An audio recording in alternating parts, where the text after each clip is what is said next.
Dia. Gostaria de agradecer o convite de participar dessa conversa, né, sobre história e cultura dos povos indígenas. Eu sou Cleonice, meu nome em português. Meu nome indígena é Toar Caninã Pancararu. Eu sou do povo Pancararu. E eu moro aqui nessa região do Vale do Jequitinhonha há muitos anos, né? O meu povo migrou aqui para a região de Minas Gerais há mais de meio século. Então, eu estou muito feliz, né, de participar aqui com vocês, falar um pouco sobre minha cultura, sobre a história dos povos indígenas aqui de Minas Gerais, né, que é a nossa região, é o nosso estado.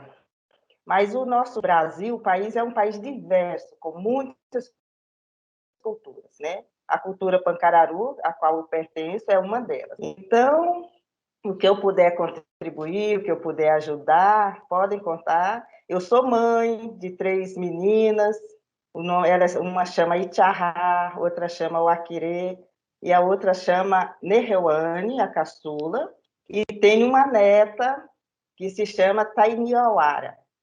E sou tia, né? Sou madrinha, sou agricultora, sou artesã, sou permacultora, e por aí vai. Então, professor Inês, eu gostaria de começar a falar um pouco mais da minha aldeia, apresentando o slides. Aí, se você já puder ir passando a primeira parte aí do slide, eu gostaria de mostrar para vocês aí um mapinha, né? Esse é um mapinha, inclusive, do livro da nossa historiadora aqui, nossa parceira e companheira de luta, Geira. Ela tem um livro muito interessante que conta a história da cultura, né, de alguns povos aqui de Minas Gerais. Então, ela, junto com o meu irmão, né, o cacique Ivan, fizeram esse mapinha aí para localizar algumas culturas, alguns povos do estado de Minas Gerais. Não estão todos, está faltando povos aí. Aí eu gostaria de mostrar aí, cada símbolozinho desse aí é uma comunidade indígena, né? Aí, aqui no meu vídeo está muito pequenininho, mas se a professora pudesse lendo aí a primeira aí, que A eu não estou primeira é conseguindo. Campanário do Mucuri. Ah, povo mucuri, sim. O Na segundo, segunda é Caldas, do povo Chucuru Cariri. e isso, o povo Chucuru Cariri, inclusive o povo Chucuru Cariri esteve aqui na nossa aldeia essa semana, né, fazendo um ritual assim de pedindo proteção, porque nós estamos em período de pandemia, né? Então, pedir e coletando ervas para fazer remédios. Então, o povo Chucuru é um povo que a gente conhece. O próximo aí é O povo Caxixó, que está localizado em Martinho Campos. Martinho Campos, o outro, Depois nós temos o povo Pataxó, que fica em Carmésia e Carmésia. Itapecerica. Isso, O mas povo tem outras aldeias também de Pataxó que nós não conseguimos, ainda não está incluído no mapinha. Né? E o outro, Daí nós temos o povo Krenak, que está situado lá em Resplendor.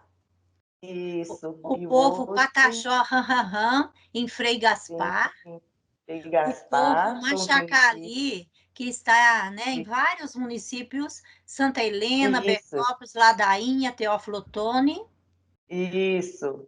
O E o povo próximo, Arazã, Pataxó e Pancararu, em Coronel isso, Mota e Araçuaí. isso. Aí é que está a minha aldeia, à A- margem do rio Jequitinhonha. Né? Nós somos bem próximos dos Aranã. Aham. E aí Dos temos também, aqui onde está essa oncinha, não sei se é onça oncinha. mesmo, nós É temos, uma oncinha. nós temos o povo Chacriabá, lá em São João das Missões, norte de Minas, né? Isso. E, e Último, por último, o povo Puri e Araponga. sim. Então, aí é só mesmo um pouco de alguns povos, mas tem mais ainda, né, no nosso mapa, que a gente, conforme vão se vão se reconhecendo, né? E muitos mapas atuais não contemplam todos os povos, né? Uhum. Aí, pode passar o próximo. Ok. Então, o sexto B, vão prestando atenção, porque depois a gente vai fazer uma atividade também, e aí só para vocês já irem se familiarizando dos povos indígenas que nós temos aqui em Minas Gerais, que geralmente são desconhecidos. A gente acha que, né, só tem o povo Pataxó e acabou, né? Vamos lá. Então, aí o próximo aí é o símbolo da minha comunidade, da minha aldeia, né? Aldeia Cinta Vermelha Jundiba, Pancararu, Pataxó. A minha aldeia é formada por dois povos, né? O povo Pancararu, que migraram lá de Pernambuco, e o povo Pataxó, que são migrantes da Bahia. E aí tem o nosso símbolo, né? O símbolo da nossa aldeia, que tem essa árvore aí, é a árvore Jundiba, é uma árvore sagrada do povo Pataxó. Aí nós temos um cachimbo, o maracá e o praiá, que são símbolos muito importantes do povo Pancararu. Aí nós temos a cuia, né? A cuia simboliza partilha, simboliza solidariedade, né? Aí nós temos a água. A água é um símbolo muito importante, é vital para todos os seres. E o solo, né? O chão, a terra, que é sagrado para todos os povos. E temos aí, em torno aí, uma sucuri, que é uma cobra, né? Uma cobra que vive nos rios, nas lagoas, mas para o povo Pataxó significa força, significa libertação. O próximo. Aí é uma cabana que está aqui em nossa aldeia, né? Aí ela foi erguida em torno de um pé de aroeira, né? Que é uma planta medicinal aqui também. E aí a gente chama terreiro maião, que é terreiro do sol. É onde acontecem as danças, né? Os rituais, é onde o pajé orienta também, né? E é onde acontece as celebrações do povo Pataxó e Pancararu. Próximo. Aí é um pouco do nosso dia a dia, do nosso cotidiano, né? Algumas celebrações que fazemos, nós temos aí um pouco da nossa pintura, do nosso artesanato, nós temos aí as cabanas, a cabana do segredo, é onde ocorre os aconselhamentos das crianças, dos jovens, dos adultos. Temos uma bebida que é feita com cana, né? Da garrafa da cana. O povo Pancararu, mas o povo Pataxó faz cauim, que é feito da mandioca. É uma bebida essas duas bebidas, né? Elas são utilizadas em períodos de rituais, de celebrações, de festejos na aldeia. Próximo. Aí nós temos uma horta, nós trabalhamos muito e preservamos, porque é necessário para todos nós, não só para os povos indígenas, mas para toda a sociedade, a preservação da fauna e da flora, né? De todas as plantas, de todos os animais. Nós usamos as plantas medicinais, que faz parte da nossa cultura. E aí nós temos uma horta, onde a gente cultiva as nossas plantas medicinais, para tratar algumas doenças do nosso povo, né? Principalmente nesse momento agora que nós estamos passando por um período muito crítico, né? Que é dessa Covid-19, essa pandemia. Então, para nós, as plantas medicinais é muito importante. Aí, o próximo. Também nós utilizamos no nosso rituais, no nosso dia a dia, alguns frutos importantes, como o urucum, né? Tá aí as fotos do urucum, do genipapo, a flor do genipapo, essa amarelinha aí, muito bonita, e também há uma utilização da flor do genipapo também. Essas pinturas, né, elas são feitas tanto o povo Pataxó como o povo Pancararu. Próximo. Aí a cor do urucum, né? A gente coleta as sementes e a gente amassa bem para armazenar, para guardar, né? Para quando a gente precisa. Então é uma cor muito bonita, muito viva que é muito simbólica para nós. Essas pinturas que pode ser feita no corpo, pode ser feita nos objetos também. Próximo. Aí nós temos alguns rituais, né? A apresentação de alguns rituais. Temos de um lado o nosso praiá, que é o que é o através do praiá que fortalece a nossa espiritualidade, as nossas crenças, a nossa fé. E do outro lado tem aí a foto do cacique, né? E o pajé, que é o seu Domingos Pataxó, o cacique Ivan, conduzindo, né, os rituais da aldeia. Próximo. Aí também para apresentar a como que os jovens, né, estudantes, é, vivenciam a aldeia, né? Então temos os trabalhos das mulheres que utilizam muita pena, muita semente para fazer os artesanatos, né? Os adornos. Aí temos os brincos, prendedor de cabelos, colares feitos de miçangas. Isso tudo é Temos a feito lá pintura. dentro da aldeia, da cultura suas. É isso. Tudo é feito aqui. Tanto os brincos como os colares, é tudo feito aqui na aldeia.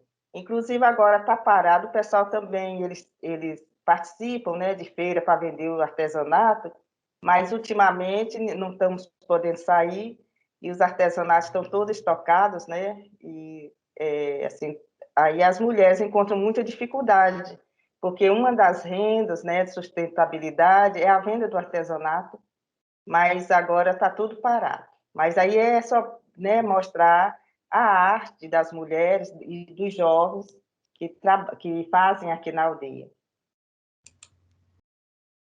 Aí, para finalizar, essa aí é minha netinha. A criança, desde pequena, ela é orientada, informada a respeitar o meio em que vive, né? Então, não pode maltratar os animais, não pode destruir as coisas que a natureza faz.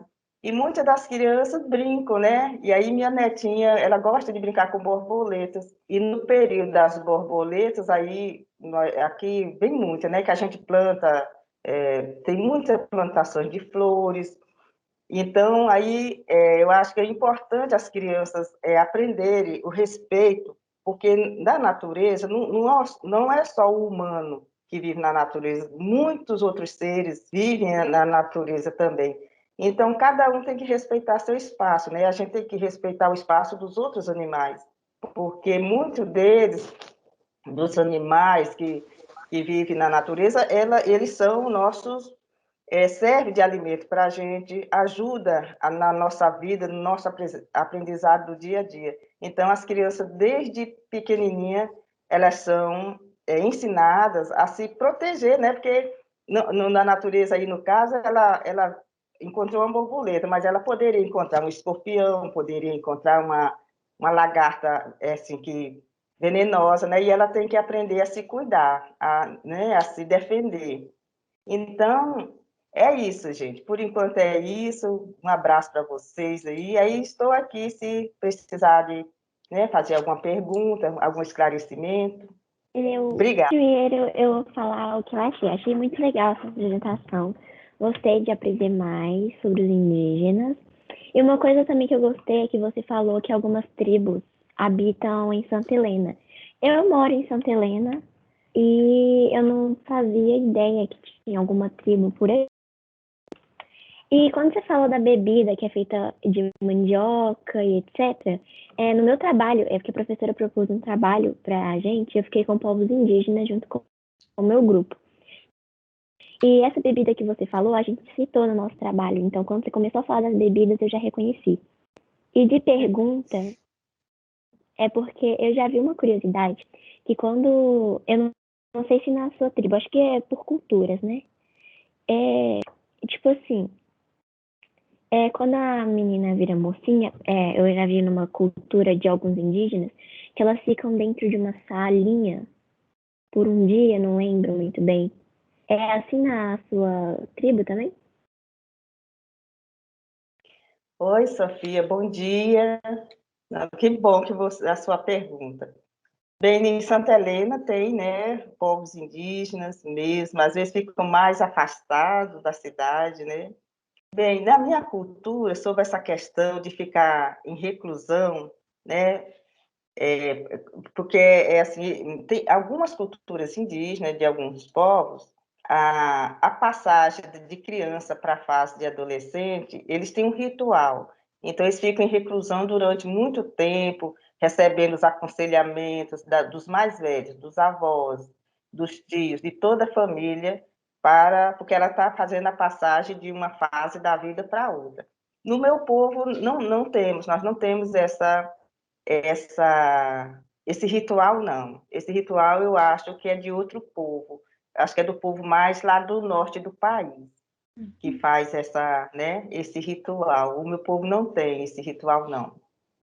Luísa? Bom, eu queria saber como é que está a situação da aldeia e também dos rituais devido à pandemia.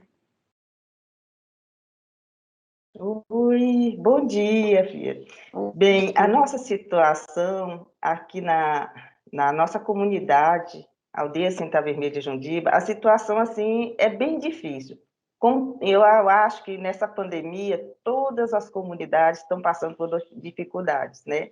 Porque antes da pandemia já havia uma luta, né, para conseguir o sustento, para defender os territórios, para garantir melhorias na saúde, mas com a pandemia isso piorou, porque muitas das nossas lideranças não estão podendo sair para reivindicar as reuniões, muitas reuniões foram canceladas, os encontros entre nosso povo, entre um povo e outro, uma aldeia e outra, também não está ocorrendo, né, para evitar o contágio, que é uma doença desconhecida, é nova e muito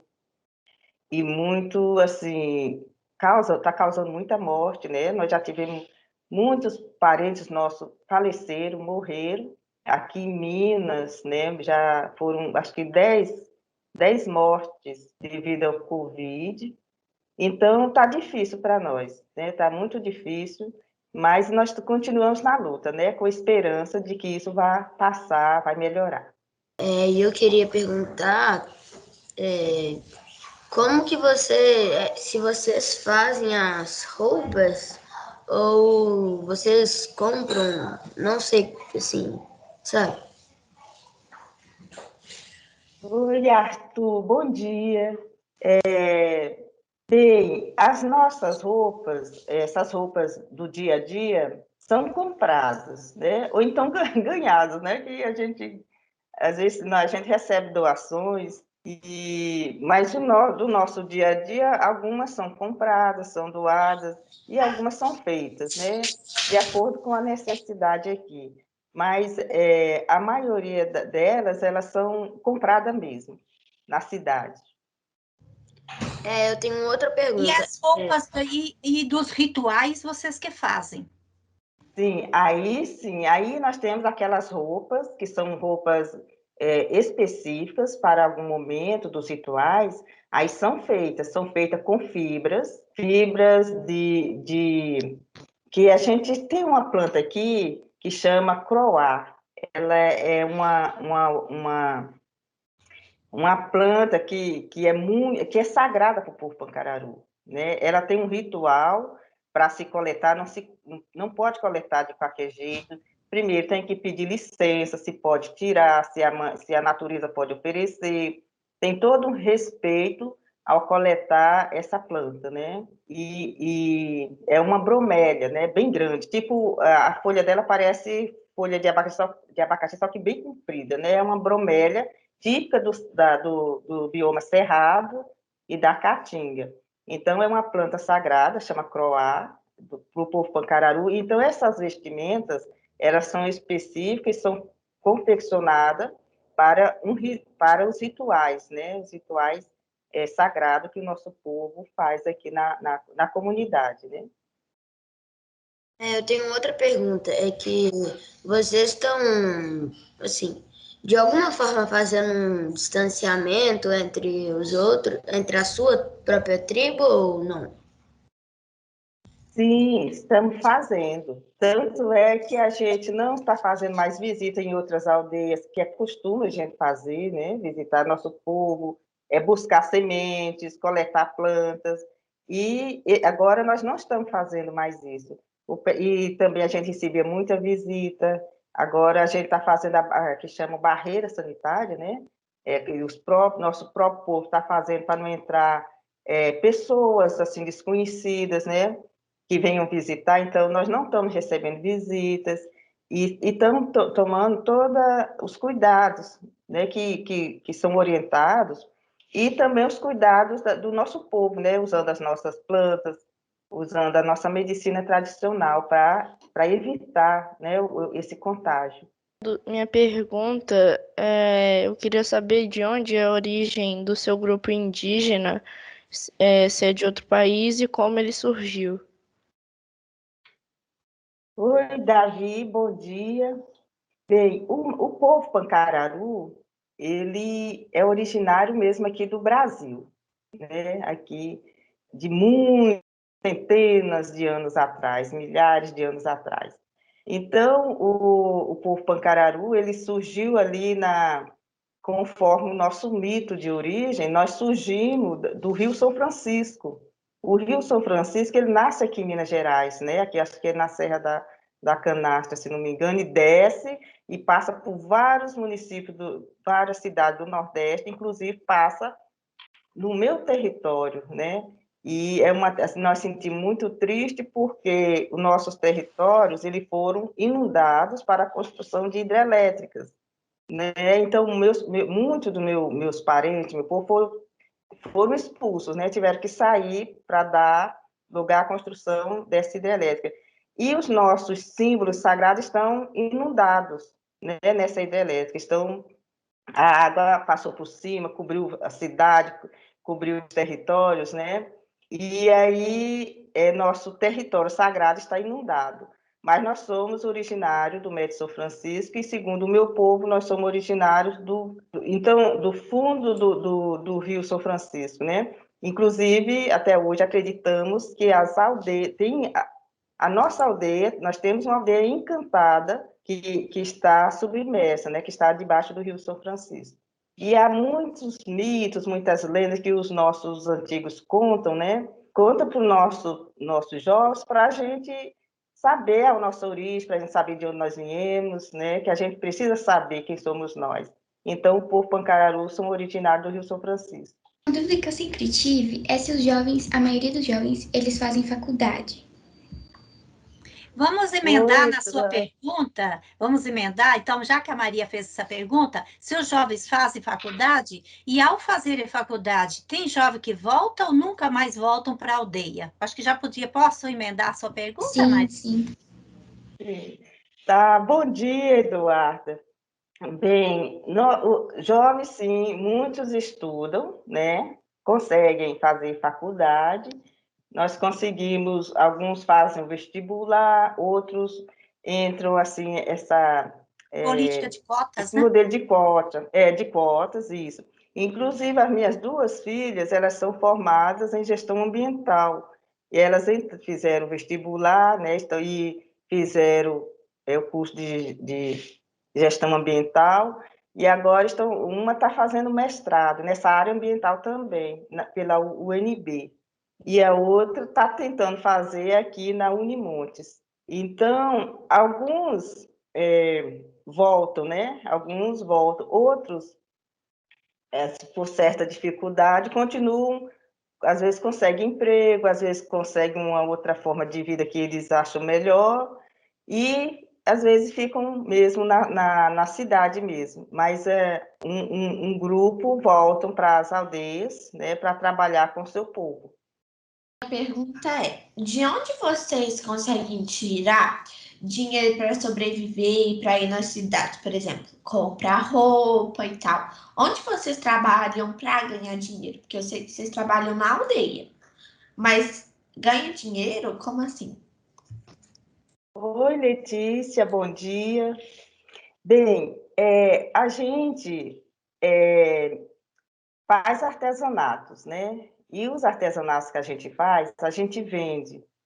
Por exemplo, nós fazemos brincos de penas, de sementes, fazemos colares, fazemos pulseiras.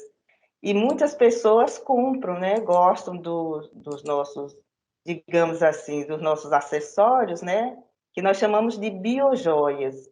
As biojoias, elas são feitas com sementes próprias daqui, que a gente coleta no mato, né? Sem destruir a árvore e sempre plantando mais.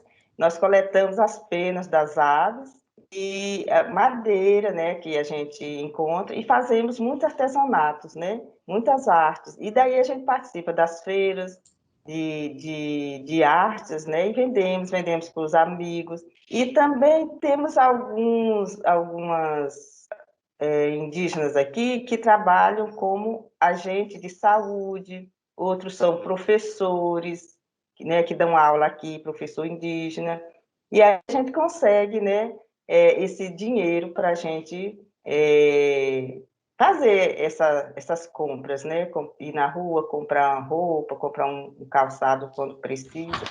Então, o nosso dinheiro vem daí, do artesanato e também das coisas que vendemos, assim. Tem muitos indígenas que participam de feira, coleta fruta, planta, mandioca, batata, orgânico, né, sem agrotóxico, porque a nossa plantação, a gente não usa esse tipo de veneno, né, porque a comida para nós é sagrado.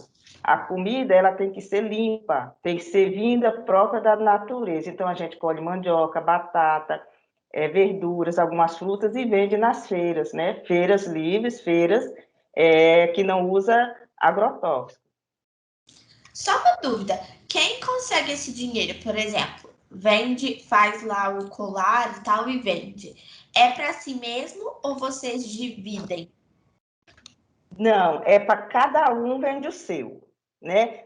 Na hora de coletar semente, na hora de fazer os artesanatos, todo mundo junto, né? Que aí todo mundo faz o seu, que é um trabalho assim coletivo na hora de confeccionar. Mas quando cada um faz o seu, né? Todo um ajuda a fazer, um ajuda o outro a fazer. Mas quando for para vender, aí que todo mundo vai para a feira, ou então se não der para todo mundo ir, uma pessoa vai, leva o artesanato de todo mundo, né? Tudo anotadinho direitinho, o nome, tudo, a quantidade, vende, e quando volta, distribui o recurso de acordo. Por exemplo, se minha filha for para a feira, aí eu mando 5 colar para ela vender, e a outra manda 5. Então, ela vende, quando voltar, ela vai me dar o dinheiro dos 5 colar meu e vai dar o dinheiro dos 5 colar da outra.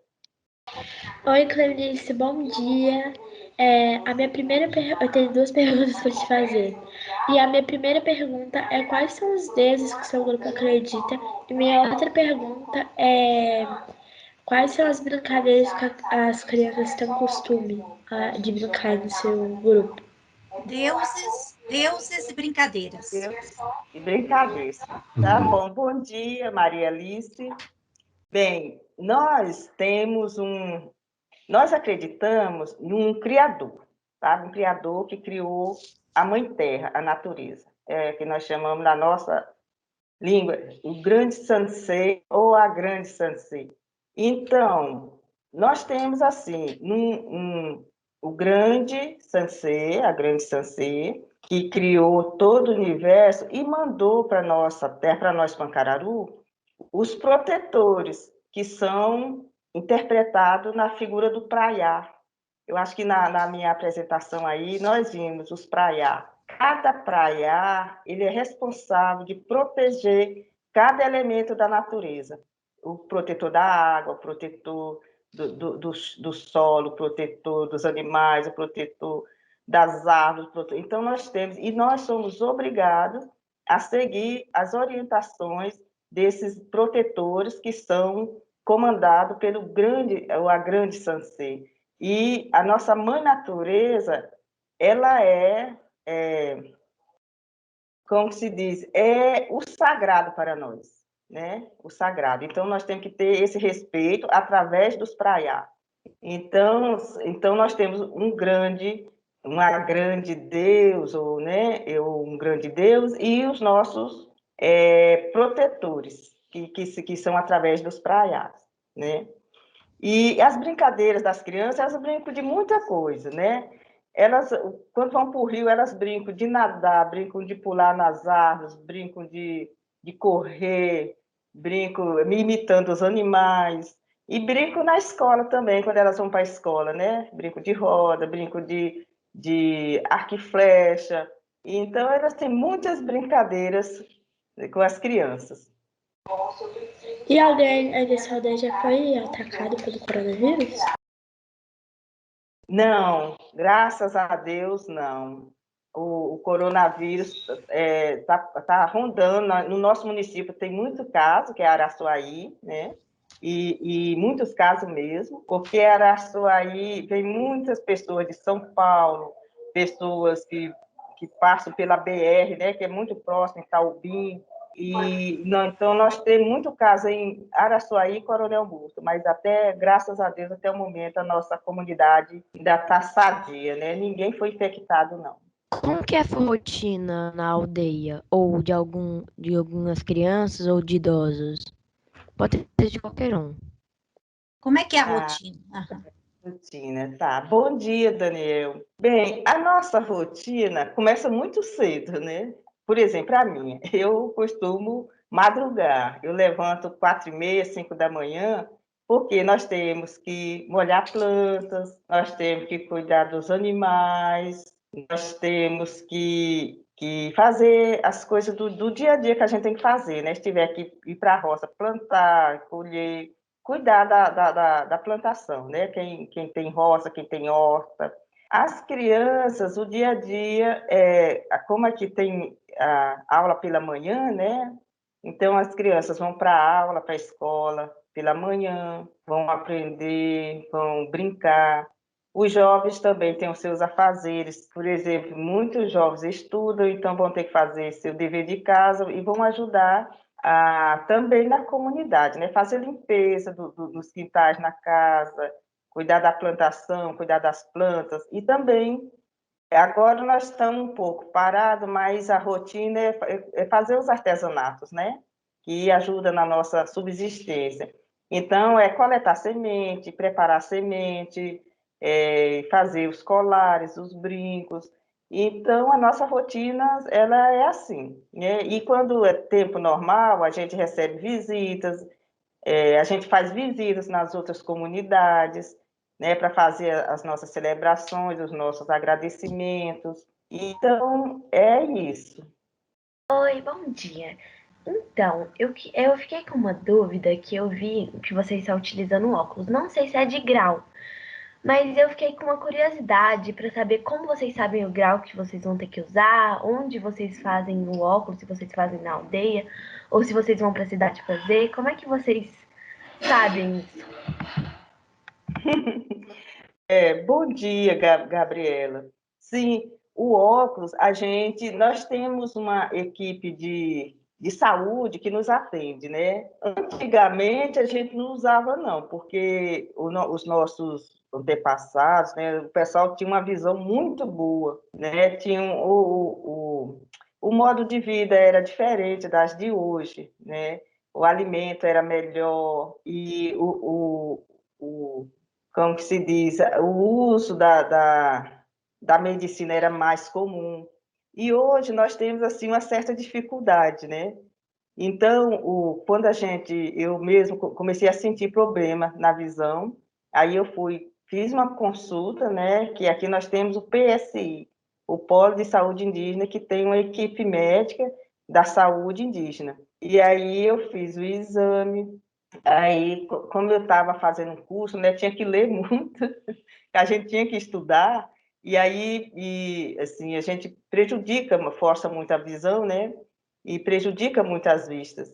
E então foi receitado esse óculos, né, que tem um pouco de grau para leitura. E então, aí a gente compra, né, o óculos a gente compra. E em caso que às vezes tem alguma pessoa que não pode, então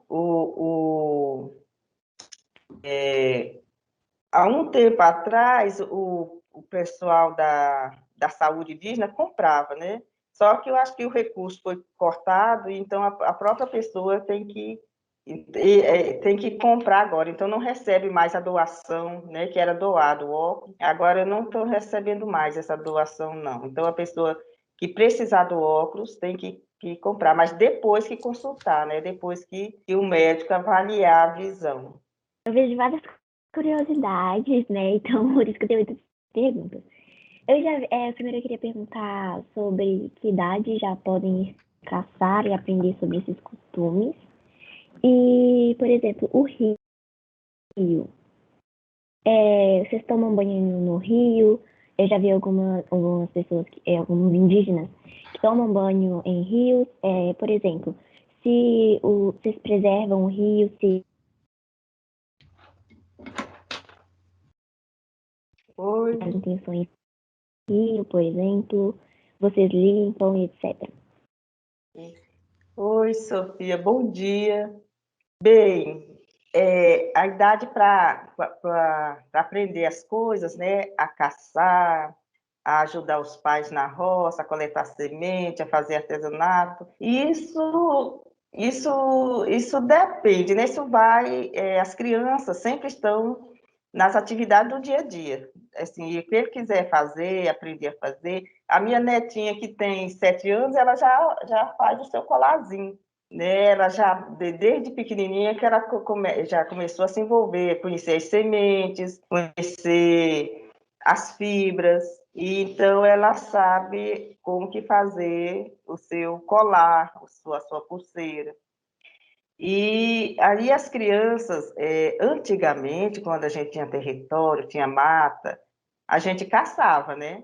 E hoje, como a gente perdeu o território, como a gente está vendo que a natureza está sendo destruída mesmo, e nós precisamos preservar, nós então não estamos... A gente conta a história para os nossos filhos, para nossas crianças, mas a gente não incentiva a caçar, não. Porque os nossos animais estão pouco aqui na nossa região, né? Então, nós aqui na nossa comunidade é o único lugar que os animais vêm para descansar, porque no entorno da nossa comunidade está sendo tudo derrubado, tudo destruído. Tem mineração, tem madeireira, tem agrotóxico, e os animais fogem, né? Que é um lugar para viver. Então, nós temos aqui em nossa comunidade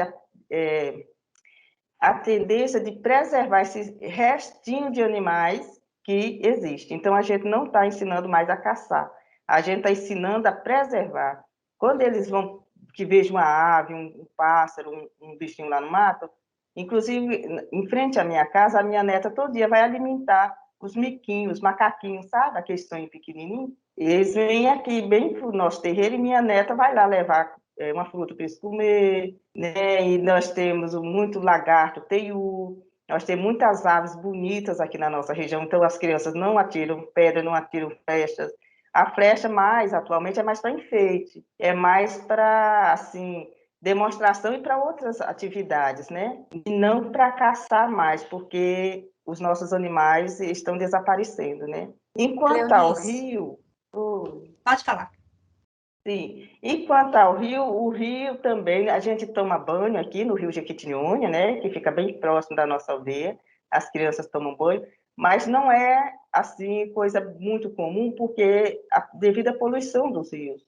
Porque da nossa área aqui, a gente preserva, mas tem pessoas, assim, que não preservam o rio, joga lixo, joga esgoto. Então, é uma luta nossa aqui na região, tentar conscientizar as pessoas para não fazer isso com o rio, porque o rio, para nós, é um território onde tem habitantes no rio, tem peixe, tem um tanto de seres vivos no rio, e não pode matar esses seres vivos lá, que é útil para nós, né?